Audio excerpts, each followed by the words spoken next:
Reserve bank of ఇండియాకు సంబంధించి ప్రభుత్వం కీలక నిర్ణయం తీసుకుంది.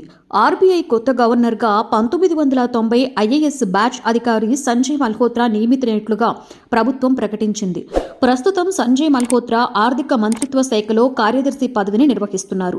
అంతకుముందు తన మునుపటి పదవిలో ఆయన భారత ప్రభుత్వ ఆర్థిక మంత్రిత్వ శాఖ కింద ఆర్థిక సేవల విభాగంలో కార్యదర్శిగా పనిచేశారు.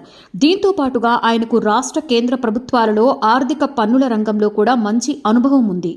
ఆర్బీఐ గవర్నర్గా శక్తికాంత దాస్కి రేపు చివరి రోజు.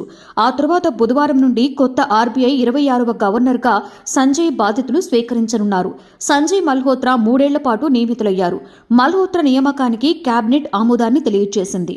సంజయ్ రాజస్థాన్ క్యాడర్కు చెందిన 1990వ బ్యాచ్ ఇండియన్ అడ్మినిస్ట్రేటివ్ సర్వీస్ అధికారి. ఆయన కాన్పూర్లోని ఇండియన్ ఇన్స్టిట్యూట్ ఆఫ్ టెక్నాలజీ నుండి కంప్యూటర్ సైన్స్లో ఇంజనీరింగ్ గ్రాడ్యుయేషన్ డిగ్రీని అందుకున్నారు. ఆ తర్వాత అమెరికాలోని ప్రిన్స్టన్ విశ్వవిద్యాలయం నుండి పబ్లిక్ పాలసీలో పోస్ట్ గ్రాడ్యుయేషన్ చేశారు. ప్రభాత సూర్యుడు జాతీయ తెలుగు దినపత్రిక. ప్రతి అక్షరం నిజం వైపు. నిజం దాగదు, వార్త ఆగదు.